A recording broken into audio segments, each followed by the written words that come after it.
I'm very excited about this next speaker, our headliner, so to speak. This is somebody I've worked personally with in San Diego for, I don't know, 7 or 8 years now.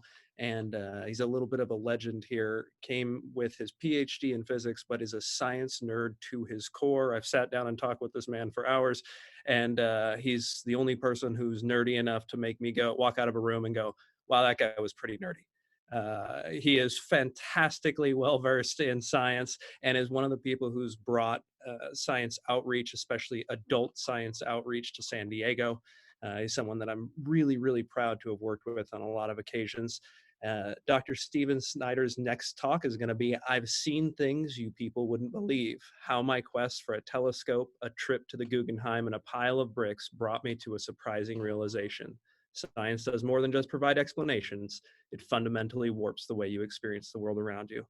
Ladies and gentlemen, I'm very, very proud to announce our headlining speaker and somebody I've been wanting to come to Nerd Night for a very long time, Dr. Steven Snyder. Hi, everybody. Thanks for the opportunity to talk. Thanks, Robert. Thanks, Zed. Thank all of you. Great to actually be joining people, even if it is digital people. It's wonderful to at least see your names in little blocks on a screen. That'll be a good start. So when I first was thinking about what to talk about, I thought, well, I suppose it'd be interesting to talk about some of the research that we use at the Science Center. I run the Fleet Science Center that we use to engage people in science. How do people learn? How do we get people to connect with science? And I thought maybe we should do a little different. And rather than talking about the how, I'll talk a little bit about the why. And to talk about the why, I'm going to tell a story because I like to tell stories. And so this is a story that starts back when I was about, 12, 13 years old. And I had a paper route. Now, for those of you who are too young to understand what a paper route was, is that back in the oldie times, you would only get news once a day, and it was what happened yesterday in a paper that was delivered by kids on bicycles. I was one of those kids on bicycles. And every day I'd get up and I'd go down to the end of the block on my bicycle and I'd put a bunch of newspapers in a container on the back, and I'd ride around the town putting out papers to everybody to give them their news. And then once every 2 weeks, I'd go back to them all and I'd ask them for their $2. Where's my $2? Where's my money for the newspaper? And they'd pay me. I would then take that money back, give it to my father, who would write a check to the newspaper company for their cut, and I would take whatever pennies were left over. So one day I'm giving my father the money to write the check, and he says, so what are you going to do with the money you've been earning on this? And I said, well, you know what I really want to do is I want to get a telescope, a really good telescope. I had a little toy telescope as a kid, but a really good one. I thought that would be really, really pretty awesome. So now the thing I remember is my father, he worked for IBM, but was not a sciencey kind of guy. In fact, all through my undergraduate career, all while I was getting my PhD, and in fact, for about 3 to 5 years after I got my PhD, he would constantly ask me, well, what are you going to do with that? Right? He didn't quite get, science wasn't really his thing. But nonetheless, he heard that I want to get a telescope, and he immediately kicked into full dad gear. He went out and said, all right, I need to figure out, how do you buy a telescope? Where do you get the telescope? What do you need to do? So he went out to the library and he went through microfiche, which is an oldie time form of the Google, if you will, to find old articles. He found magazines, he found clippings for, how do you choose a telescope? What kind of telescopes are out there? What's the best way to do it? He found out in one of these articles that a great way is you should go and reach out to amateur astronomy organizations, because they often are selling telescopes used, or they can show you telescopes that they have and talk about them. And so then he thought, oh, that should be great. I should go and find an amateur astronomy association. So he called people on the phone. He talked to his network at work to find the right kind of thing. And one day after dinner, he says, all right, so tonight we're going to go to this Amateur Astronomy Inc., one of the oldest amateur astronomy associations in the country. They're having their meeting, and we're going to go to the meeting and see if we can learn more about how to buy a telescope. So I thought, okay, great. So we hop in the car and we drive literally halfway across. We lived in New Jersey at the time, halfway across the state of New Jersey, to get to an observatory on the campus of Union County Community College and the Sperry Observatory. So this is the building we go into. It's about 8 o'clock at night. We go into the building. There's maybe 12 people milling around some chairs, some cold coffee in the corner, a slide projector and a screen set up. And the meeting starts and they do some business. And then someone gives a talk pretty much about astrophotography, but like f-stops and the kind of equipment he uses. So I'm kind of lost in all of this. And then they wrap up the meeting and they say, okay, now we're going to go up and we're going to look through the telescope. I'm like, oh, this should be cool, right? This is a really cool thing, because I had never seen any kind of telescope other than the little toy one I had. And this was a real serious telescope, a big 23-inch refracting telescope in an actual observatory with a dome. And we go on up these rickety stairs to go up into the actual observing space. And we're in the observing space, and they tell us we're going to look at the Ring Nebula. Okay, so let me tell you, many of you may not know what the Ring Nebula is. Ring Nebula is what's called a planetary nebula. And to continue with the story, I need to kind of explain it a little bit. So the Ring Nebula is a planetary nebula, which is the end of a star's life. When a star, to begin the end of a star's life, you need to think about when it began. So if you think about a star like our sun, it's actually this constant battle between two forces. Stars are massive, enormously massive amounts of mostly hydrogen gas, all hydrogen molecules, hydrogen atoms, if you will, all held together by gravity. There's so much that the gravity of the sun is not just strong enough to hold a planet to it, pull a planet in, but it's actively trying to crush all of that hydrogen atom into a smaller and smaller place. This is a crushing sense of gravity. And it's trying to always squish the star down to be as small as possible. So in the very center of the star, what happens is if you're down at the very middle of this, you can imagine all of that weight pressing on you.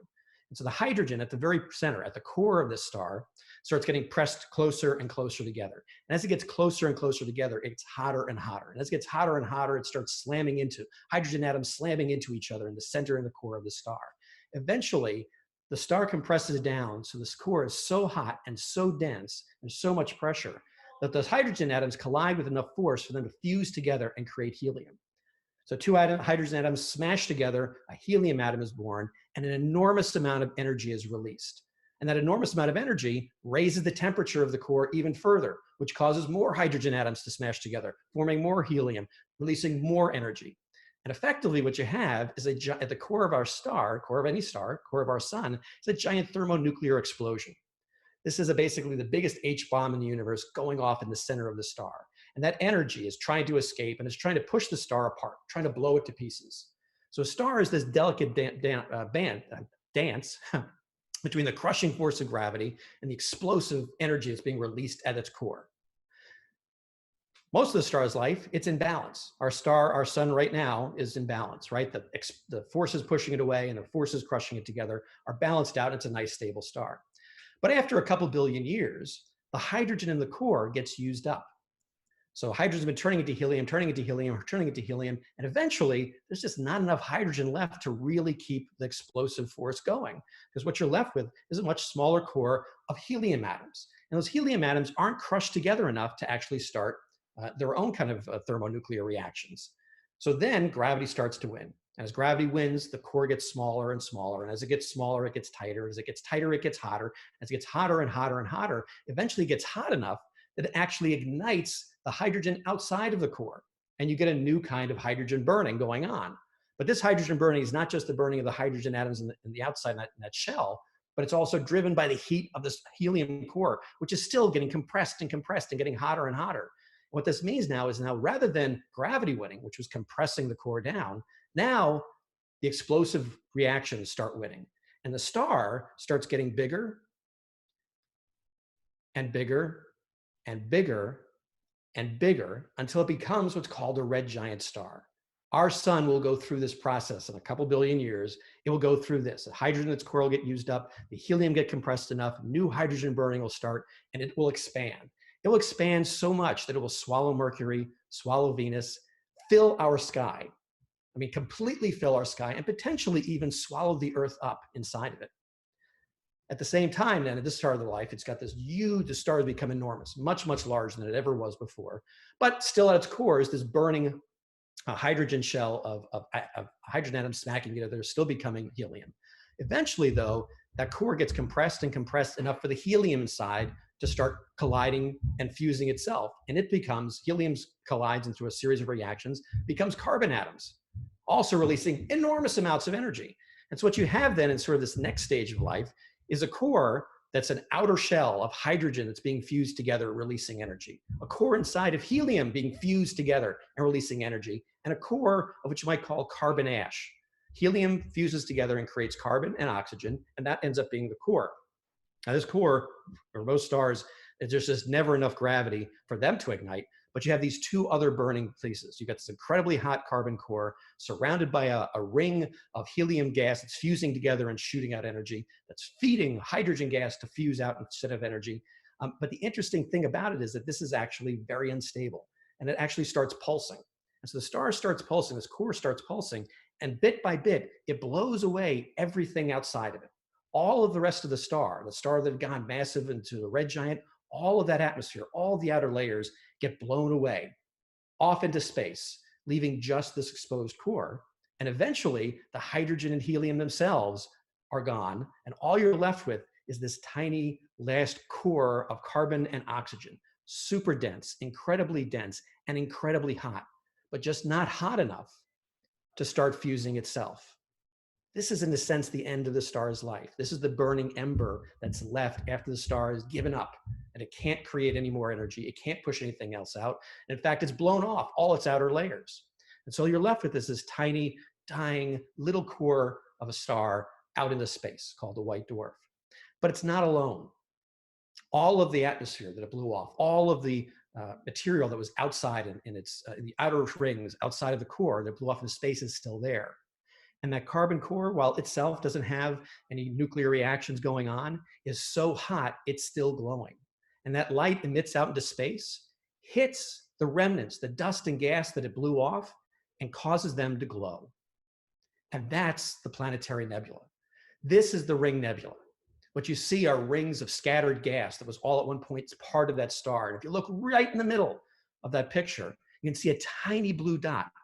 That is the bare carbon core, the dying ember, a white dwarf of a star in the center of the ring nebula. So back in the observatory, this is what I'm putting my head down to look through this telescope and see. I am seeing this nebula that's a light year wide. Think about it, a light year wide. From one side of the picture to the other, light, the fastest thing we know, would still take a year to go from one side to another. It's massive. It is gas and particles that were created in the center of that star, all blown out into space in this amazing array. And there at its core is the dying heart of a star. This is what I'm looking at, looking through this telescope, seeing into space. And it is, pardon my French, fucking awesome. It is an incredible, amazing wonder of nature that I'm seeing through this telescope. I'm enraptured, right? The 12, 13-year-old me, whatever it was, I'm completely enraptured in this view. So much so that eventually I hear it. And I realize that the problem is I've been looking too long and I need to tear myself away so that someone else gets a chance to look. So I walk off to the side of the little viewing space and my father goes up to take a look.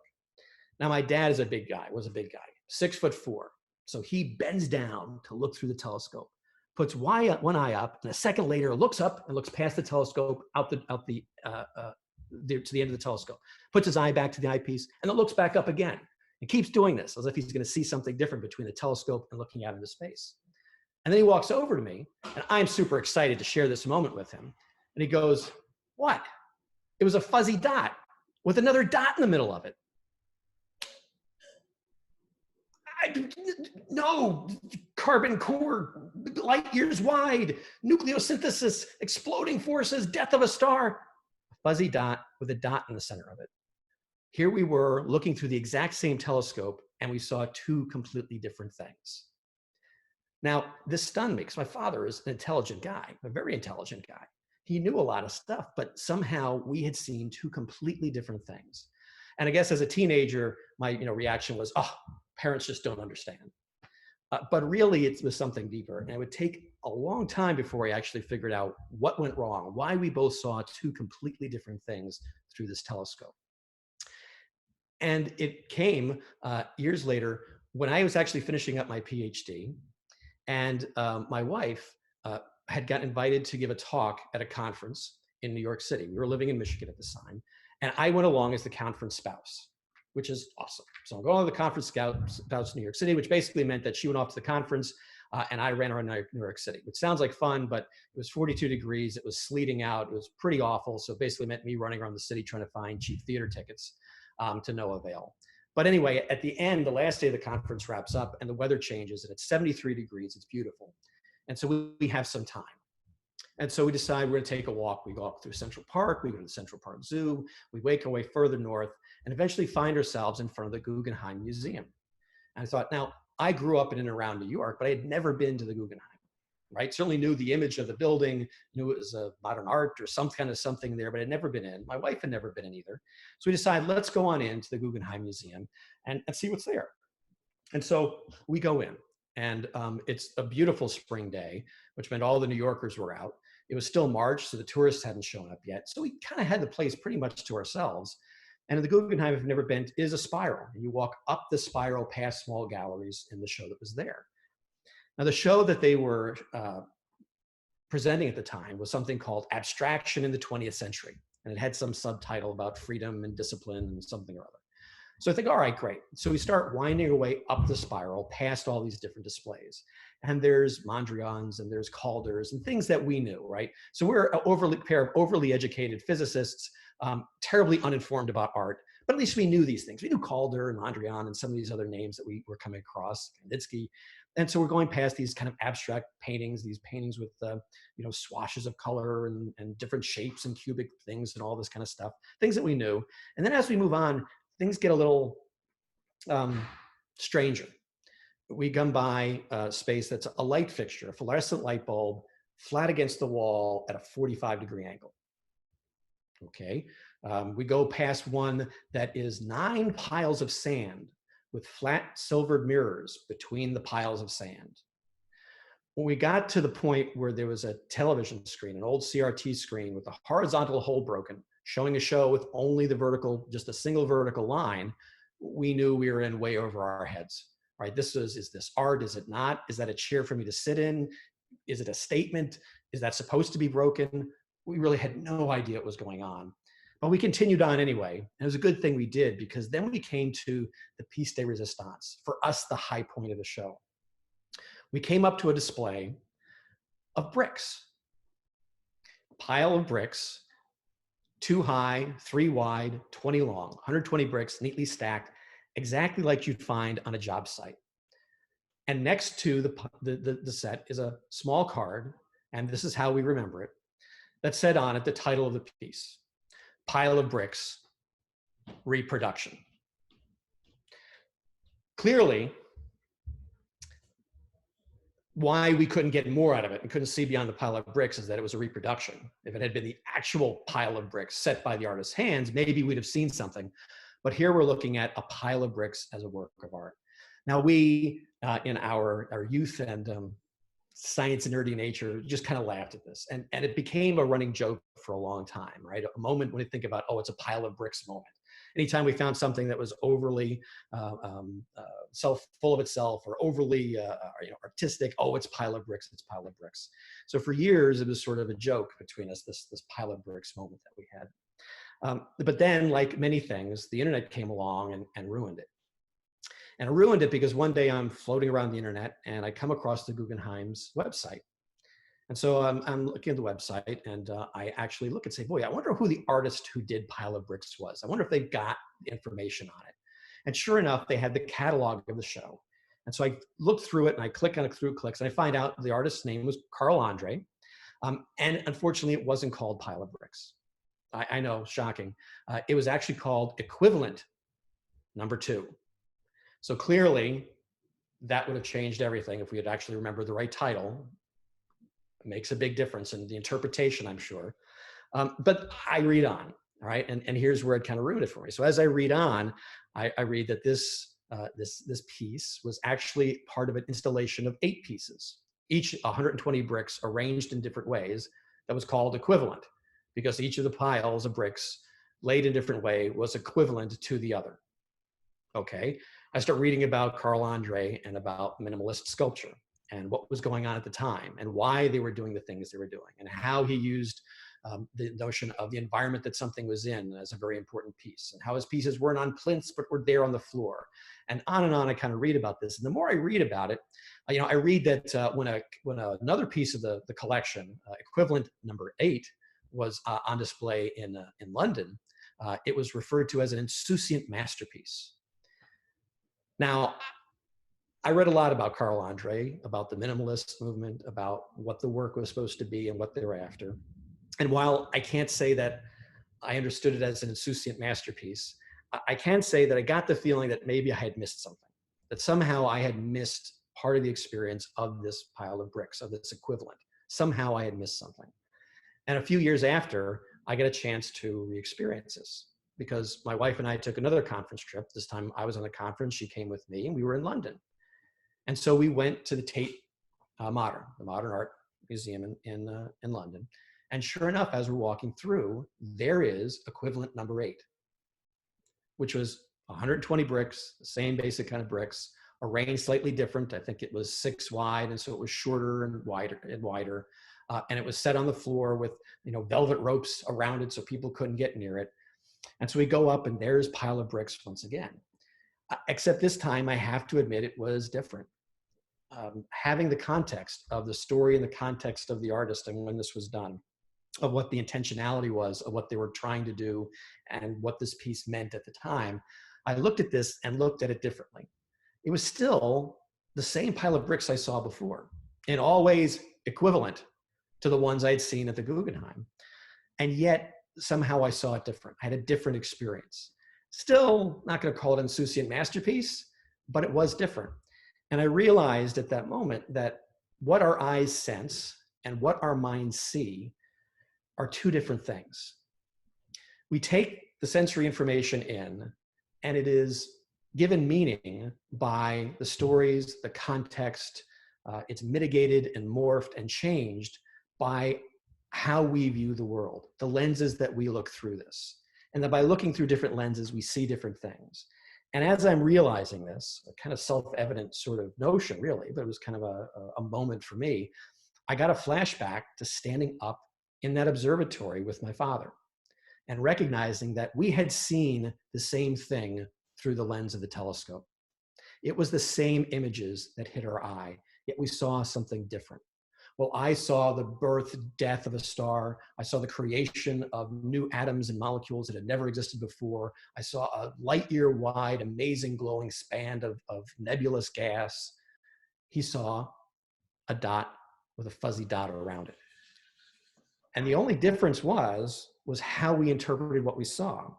Because the reality is that when you look at the Ring Nebula from a telescope on Earth, you don't see exploding clouds of gas and dust and stars and colors. What you see is a fuzzy dot with a dot in the center of it. So that's what my father saw. In many ways, the Ring Nebula to my father was the pile of bricks to me. And it recognized that lens, that while we were both looking through the same telescope lens, I brought an extra lens to that. And that was that science lens. That was that understanding lens. That was that context lens. That was a whole set of different sort of informations and ways of thinking about what I was seeing that wasn't available if you just looked through the telescope. And it took and made that dot with the fuzzy dot in the middle of it something significantly different. And that's really the why, I would argue, of science. Science does amazing things. Cures, engineering, technology, understanding of the world.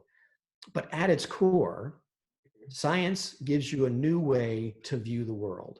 And that's why it has power. It's a way of viewing the world that lets you see things fundamentally differently. Seeing those fuzzy dots and seeing them for something else. Seeing a crack in the sidewalk and understanding it can tell you something about it, about the sidewalk itself. Seeing a cloud in the sky and knowing it says something about the atmosphere above. That this understanding of science and understanding the world fundamentally changes the way we experience it. And by experiencing our world differently, this is how we're able to use science to solve problems, create new technologies, understand the world differently, because it helps us fundamentally change the way we interact with it, the way we take the senses in, and what meaning we make of the world. And that's an extraordinarily powerful thing. It's an incredibly powerful thing. It lets us do so many other things, but also it fundamentally improves and enriches how we experience our everyday life. So that's, in a sense, the why. That's why scientists, I would argue, do what they do. Sure, there's the notions of well, if you think about science, there's so much work involved. So many dead ends that are there, so many equations that don't work, and equipment that fails, and experiments that give negative results. So what's the why? The why are those moments when suddenly you see the world differently, when the universe gets infinitely large and infinitely understandable at the same time. That's the power and tool of science. And so that's the why we at the Fleet and so many other scientists who are engaged in engaging public engagement of science do this. It's not about teaching people facts. Facts are trivia. Facts are great on Jeopardy, right? But that's pretty much the only time they're going to be terribly useful. It's the idea of the larger way of seeing the world around you that's the powerful change that we try to make, that we're trying to get to, that we're trying to create, is give people the power to do something different. And so the notion that we just do that is how we do this is extremely important. And the reason I do what I do goes back to my father and that telescope and sitting upstairs in that observatory. So I think back to it, here's my dad, right, who went through all of this work. He wasn't particularly interested in a telescope per se, but he went to the library, did this research, talked to people, called them on the phone, worked his network, took time after work to travel across the state of New Jersey to go to this thing to see a fuzzy dot. He didn't necessarily get it. And it wasn't like, oh, fuzzy dot. It was like, it's a fuzzy dot. He just really didn't see that experience. But it meant something to me. And the effort he put into it, and the fact that he was willing to go there and bring me there, is that tacit encouragement to continue on what ended up a long-term quest for me in terms of engaging in science in a more significant way. And it makes me think about all of those other kids out there whose parents don't have the time or ability to travel across the state, don't have the connections to be able to call someone up to figure out what to do with it. The kid who gets that spark, that interest, and whether it's a butterfly or it's a rock or if it's water or if it's space, and don't have the opportunity to connect back to really fully develop that full lens, that incredible power to see science differently. And so for my father, who gave it to me, I owe to others that as well. And I'd argue that everyone who's had the opportunity to be touched by science in some way, to see its great power to shape how you view the world and enrich how you view the world, we owe it to others to be able to share that with them, to get them the opportunity to connect to the power of science. And most importantly, yes, there's opportunities that they'll go on and create new industries, new technologies, new cures, new ways of thinking about things.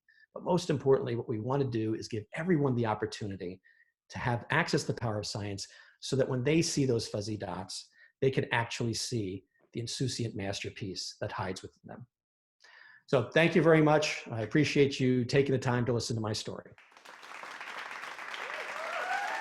That was fantastic. I don't know about the rest of you guys, but I feel like all of a sudden we should join the William Wallace speech again. Like we should either need to go and promote a bunch of science or just slaughter English people with longbows, whatever it is. That was an incredibly stirring and inspiring speech. I hope some of you guys have some interesting questions for Dr. Snyder. So go ahead and send your questions through WhatsApp. Zed, do you have one ready? Hi, yes, excellent. What an excellent presentation. Thank you, Steve, so much. This was fascinating. We do have a few questions and some comments.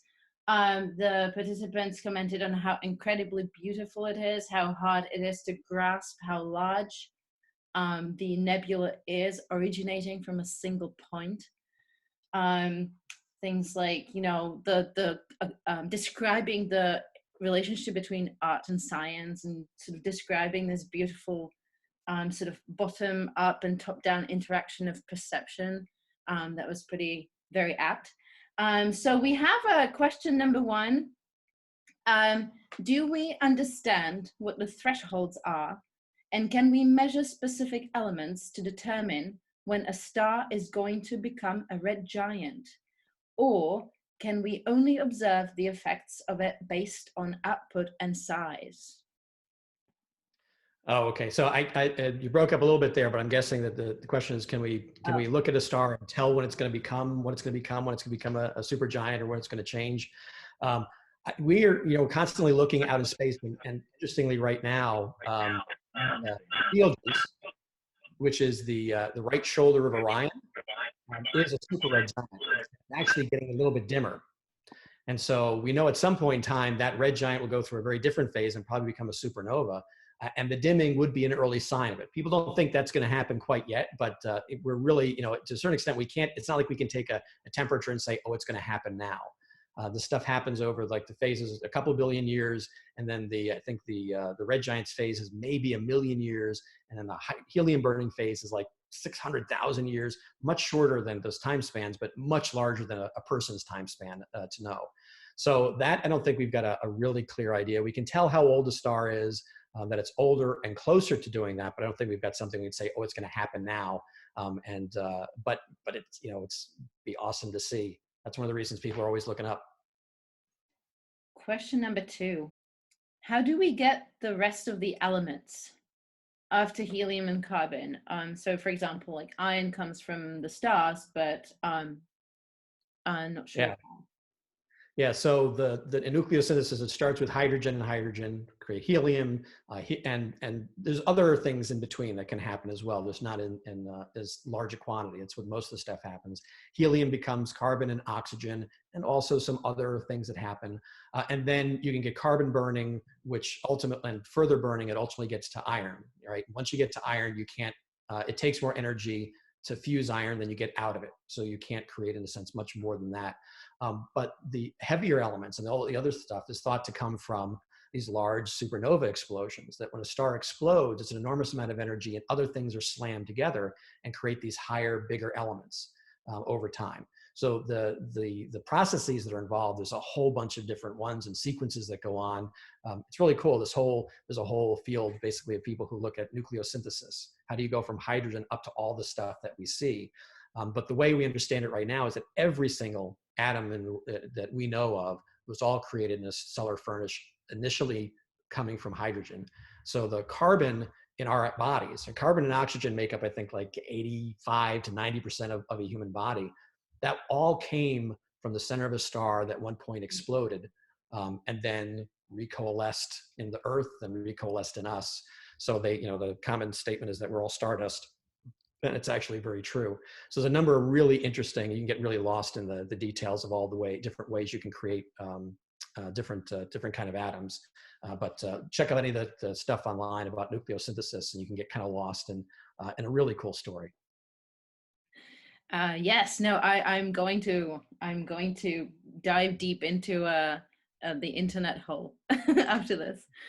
We do have a couple more questions. The next question is more of a sort of seeking advice. How do we get the Steve's dads of the world to see the things through the right lens for seeing the bigger picture? So one of the great moments of my life was years later coming home and finding my father reading a copy of A Brief History of Time. Like, yes, for the win, Hawking for the win. The way I point this out is that I think the reality is every single person has some interest in some science. There's something that interests them or fascinates them, but somewhere along the way, they're either taught or feel that it's not for them, right? There was we did focus groups years ago in a whole other city talking about is science important? And one of the quotes we got was, science is super important for scientists, but not really for the rest of us. This was an engineering undergraduate major who didn't think science was important. So somehow along the way, societally, we've made this separation of there's scientists and there's everybody else. And so I think the way we get them involved is by reaching out and talking about the stuff that's not just interesting to us, but what's interesting to them. What are the things that they find an interest in and get excited about, and provide those sort of opportunities to connect. I'll share another quick story. A couple of years ago, we did a citywide astronomy night. We had groups set up, amateur astronomers set up around the city, and people just walk down the street and look at something in the sky. And I spent time at one of these, at the end of which a woman came up to me and said, "Oh, thank you so much. This is wonderful.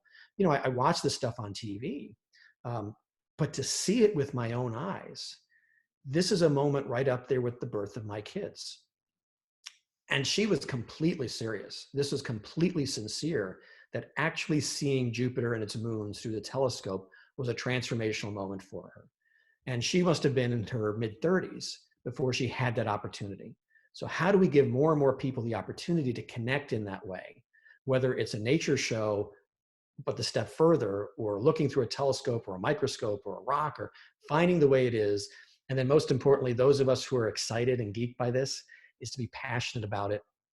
We are taught in science school that we write our papers with dry, dispassionate objectivity. And that's an important part of science. But that's not why we do it. No one goes and says, oh, look, it's the results of my work. I suppose I should publish them. No, there's passion there. There's excitement there. So Matthew was talking about earlier, you can hear the passion there. It's sharing that passion with other people. That's what gets them excited. That's what gets them connected. And then listening to where their passions are and helping them guide along the way, I think is the way that we connect people to science. Super inspiring. There is one last question. You did an amazing job of illustrating the interconnection between science and humanities for our understanding of the world. I teach humanities to STEM major at UCSD. What would you say to the modern generation of undergrads that believe that science is future and humanities is no longer important? Well, you take them to the Guggenheim and then you take them to the Tate and they read up on it. I think, so here's what I would say is just as me and my wife were in that same place, we looked at this in a very different way. And just like trying to get someone in science to connect, it's the same thing there. And I understand, and particularly again, it's tough enough trying to get sometimes to get poets, for example, to get excited about physics. The same thing is often true the other way around. I think the key thing is that it takes time for people to get to the point where they can have a model of science and understanding that's bigger than just the work that they're doing, right? There's sort of these Piagetian developmental points that extend well into our adulthood, where, and you can see it too, right? Freshmen come in and assume that all knowledge is handed down, and sophomores think all the faculty are idiots because all knowledge is relative. There's sort of that same sort of phasing that's there. I think the way you can engage them is you need to find out what is it that they actually engage in that they're interested in. A lot of STEM majors are music. A lot of STEM majors like to read. A lot of STEM majors actually like particular parts of art. But what is the thing, and getting them to really think about that. Like I say, even when you're doing the same thing with science, is you need to be looking at where people are specifically interested first and foremost and go from there, which is tough in a classroom. And I don't envy you trying to get a bunch of jaded science students excited about the humanities. But it's incredible. You're talking to the converted, right? It's incredibly important. Science is all great, but if we're not around as a society, if we can't do anything with it, if it doesn't matter to people, who cares, right? My wife does this exercise, used to do this exercise that says, in a forest, sap rises in a tree. If no one's around, is it science? Science in the end is a humanities as well. It's a human pursuit. It's not something that exists outside of us. It's our understanding of the world.